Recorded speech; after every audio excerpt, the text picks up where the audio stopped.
नमस्कार। आइए जानते हैं कि भाग्योदय का वर्ष कौन सा होता है। जिस किसी का भाग्योदय होना हो तो उसको हम कैसे जान सकते हैं कि हमारा भाग्य किस समय उदय होगा या किस वर्ष में हमारा भाग्य उदय होगा। यदि बहुत से लोग ऐसे होते हैं जो आज परिस्थितियों से लड़ रहे हैं, परेशान हैं, ना जाने कुछ ही समय बाद उसका भाग्योदय होने वाला हो, तो ये पता कैसे किया जा सकता है। आइए जानते हैं। जन्म कुंडली के हिसाब से आप ये जान सकते हैं कि आपका भाग्य किस समय होगा, कब होने वाला है, कितने वर्ष में होगा या किस वर्ष हमारा भाग्योदय हो चुका है। ये कैसे जाने, तो आइए जानते हैं जन्म कुंडली के हिसाब से। सबसे पहले एक प्रश्न ले लेते हैं। अर्चिता पोरवाल का प्रश्न है। इन्होंने पूछा है कि पंचम भाव में यदि पंचमेश गुरु के साथ बैठे हो तो क्या प्रभाव होगा। अर्चिता जी, आपने अपना नाम नहीं लिखा है, लेकिन आपकी आईडी के हिसाब से आपका नाम ले लिया है। तो आइए जानते हैं। इन्होंने पूछा है पंचम स्थान में पंचमेश के साथ गुरु हो। पंचम स्थान में कोई भी ग्रह हो सकता है, उसी के साथ यदि गुरु युक्ति बनाए है तो वो उसकी संतान ज्ञानवान होगी, धार्मिक होगी, अच्छे आचरणों पर चलने वाली होगी, सदाचारी होगी और उसकी बुद्धि बहुत तीव्र होगी। और जिस किसी की वो संतान है, जिस किसी की ऐसी संतान होगी या है, वो उसने पिछले जन्म में बहुत ऐसे पुण्य कर्म किए होंगे जिससे उसकी संतान इस जन्म में उसके पास आई है। वो संतान भाग्यशाली है, भाग्य को लेकर जन्म हुई है, सभी को खुश रखने का, सुखी रखने का प्रयास संभवता निश्चित करेगी। ऐसा जातक जो इस योग में जन्म लेता है महान विद्वान एवं धनी होता है। तो दोस्तों, आइए चलते हैं अगले विषय पर। भाग्योदय वर्ष, किस वर्ष में आपका भाग्योदय होगा। सबसे पहले ये कुंडली के 12 भाव हैं और इन 12 भाव में आपकी किसी भी लग्न की कुंडली हो, किसी भी लग्न की कुंडली हो, आप ये केवल देखिए कि नवम भाव में कौन सी राशि बनी है। नवम भाव इसको कहते हैं, लग्न इसको कहते हैं। लग्न से 9 घर आगे आइए, 1 2 3 4 5 6 7 8 9, ये हमारा भाग्य भाव है, धर्म का भाव है। इसी से हम भाग्य का विचार करते हैं। तो आइए जानते हैं इस एपिसोड में हमारा टॉपिक क्या है कि भाग्य किस वर्ष हमारा उदय होगा, हमारा भाग्य कब उदय होगा, हमारा भाग्य कब चमकेगा। ये इस कुंडली के माध्यम से आप जान सकते हैं। आइए जानते हैं। यदि आपके नवम भाव में 1 नंबर अथवा 8 नंबर, 1 नंबर लिखा भी हो सकता है, 8 नंबर भी लिखा हो सकता है, तो 1 नंबर का ये मेष राशि हुई और 8 नंबर से ये वृश्चिक राशि हुई। इन दोनों के स्वामी हमारे मंगल देव हैं और मंगल देव किस वर्ष में भाग्य उदय कराते हैं। मंगल देव हमारे 28वें वर्ष में भाग्योदय कराते हैं। 28वें वर्ष में मंगल देव 28वें वर्ष में। तो इस जातक का भाग्य जो है 28वें वर्ष के बाद और तेजी से चमकेगा। या किसी का भाग्य 28 वर्ष उसके बीत चुके हैं तो समझ लो उसका भाग्य पहले हो चुका है।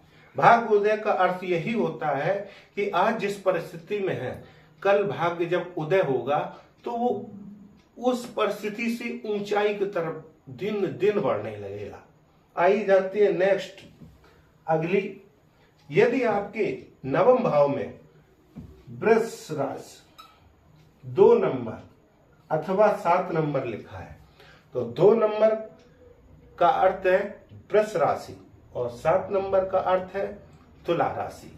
वृष राशि और तुला राशि इन दोनों के स्वामी हुए शुक्रदेव, और शुक्रदेव किस वर्ष में भाग्योदय कराते हैं? शुक्रदेव हमारे 52वें वर्ष में भाग्य उदय कराते हैं। सबसे लेट यही कराते हैं, लेकिन जब भी देते हैं जबरदस्त देते हैं।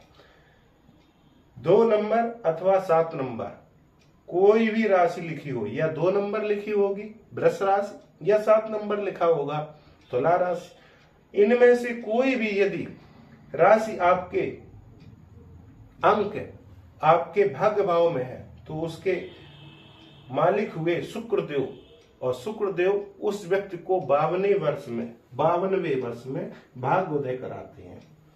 आगे आइए, यदि यहां पे 3 नंबर अथवा 6 नंबर लिखा हो, या 3 नंबर लिखा हो अथवा 6 नंबर लिखा हो, 3 नंबर का अर्थ है मिथुन राशि और 6 नंबर का अर्थ है कन्या राशि।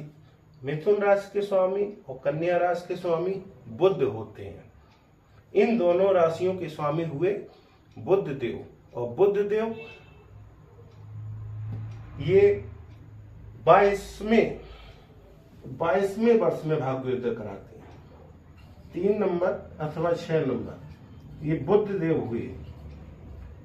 बुध देव 22वें वर्ष में भाग्य उदय कराते हैं। आगे चलिए, यदि आपके भाग्य भाव में 4 नंबर लिखा है, 4 नंबर का अर्थ है कर्क राशि, और कर्क राशि के स्वामी हुए चंद्रदेव। चंद्रदेव हमारे 24वें वर्ष में, चंद्रदेव 24वें वर्ष में भाग्य उदय कराते हैं। यदि आपकी 24 वर्ष बीत चुके हैं, या यदि आप 24 वर्ष के हो चुके हैं, 24 वर्ष से ज्यादा है, तो इसका मतलब है आपका भाग्योदय हो चुका है पहले। यदि आप 24वें वर्ष के नहीं है, आने वाला है 24वां वर्ष, तो निश्चित ही आपका भाग्योदय होने वाला है। आगे चलते हैं, यदि भाग्य भाव में 5 नंबर लिखा है, 5 नंबर का अर्थ है सिंह राशि, तो सिंह राशि के स्वामी हुए सूर्य। तो यदि सूर्य आपके भाग्य से, यदि सूर्य आपके भाग्य से, तो ये आपको ये भी 24वें वर्ष में भाग्य उदय कराते हैं।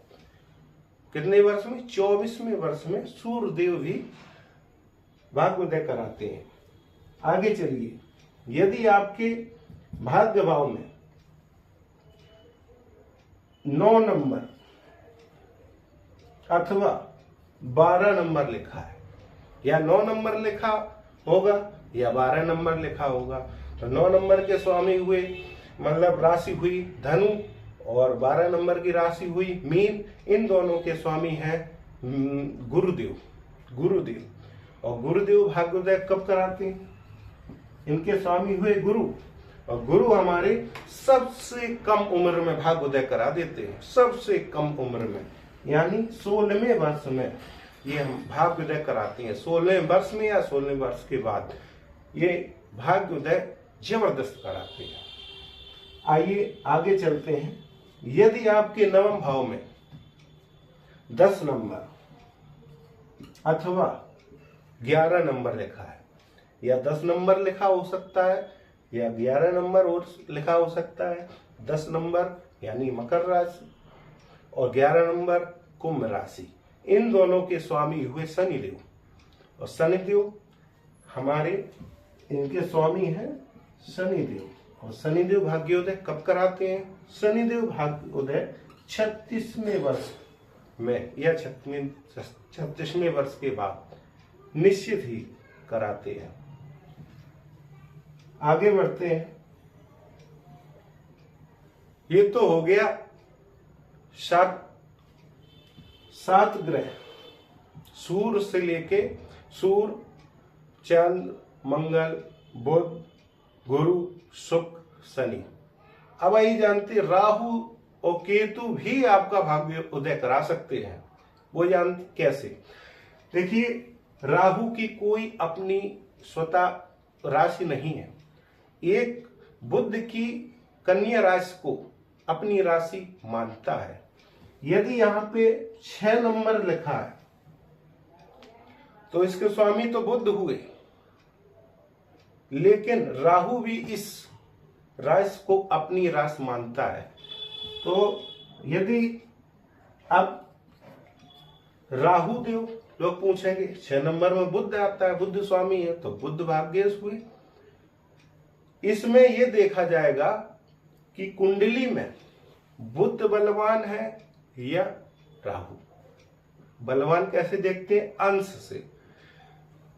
बुध देव के पास कुंडली में बुध कहीं भी बैठे हैं या राहु कहीं भी बैठे हैं, सबसे पहले ये देखिए बुध के पास अंशबल ज्यादा है या राहु के पास अंशबल ज्यादा है। यदि बुध के पास अंशबल ज्यादा है, वो शुभ ग्रह से दृष्ट है, शुभ ग्रहों के साथ है, तो वो बुध ग्रह बली माने जाएंगे और बुध ग्रह आपका 22वें वर्ष में भाग्योदय कराएंगे।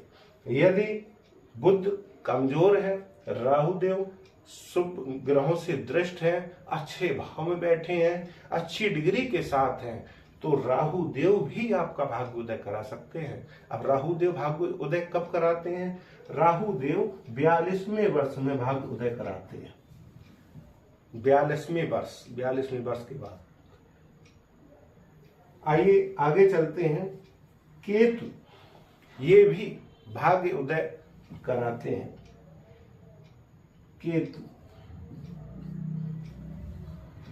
केतु देव, इनकी भी कोई स्वतः अपनी कोई राशि नहीं है, लेकिन गुरु की एक राशि जो है मीन, उसको अपनी राशि मानते हैं।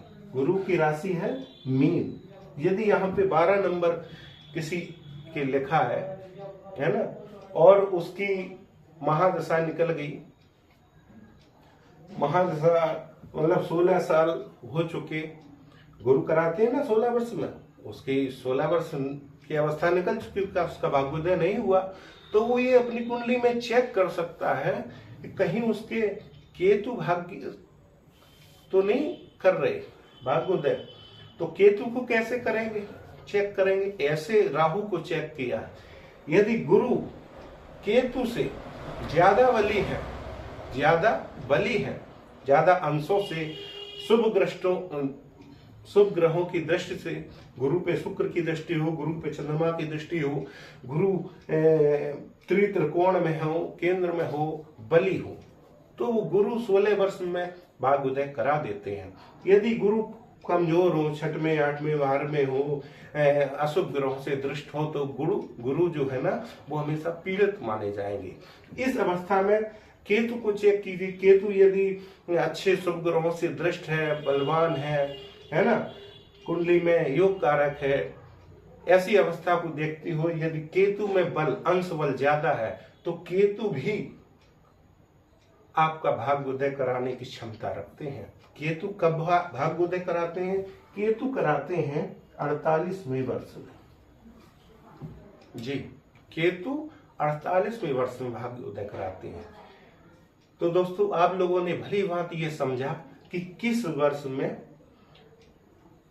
भाग्योदय होता है, किस भाग्य हमारे कौन है, आप अपनी कुंडली से समझ सकते हैं। यहाँ पे जो भी अंक लिखा है, उसके जो भी राशि स्वामी है ना, उस स्वामी के हिसाब से आप ये जान सकते हैं कि कितने वर्ष बाद हमारा भाग्योदय होगा, या कितने वर्ष पहले जिनकी वो अवस्था वर्ष निकल चुका है तो उसका भाग्योदय हो चुका है। यदि वो समय अभी नहीं निकला, आने वाला है, तो निश्चित ही भाग्योदय होता है।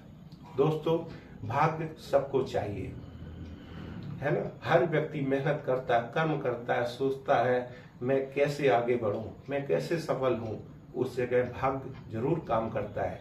आज आप जिस परिस्थिति से गुजर रहे हैं, जैसे भी हैं, शायद कुछ समय बाद आपका भाग्योदय होने वाला हो, तो आप लगे रहिए, प्रयास करते रहिए, एक दिन सफलता अवश्य मिलेगी। तो दोस्तों, यदि आपको वीडियो अच्छा लगा है तो शेयर जरूर करें। तो अभी तक के लिए इतना ही, मिलते हैं और एक नई वीडियो के साथ। तब तक के लिए नमस्कार।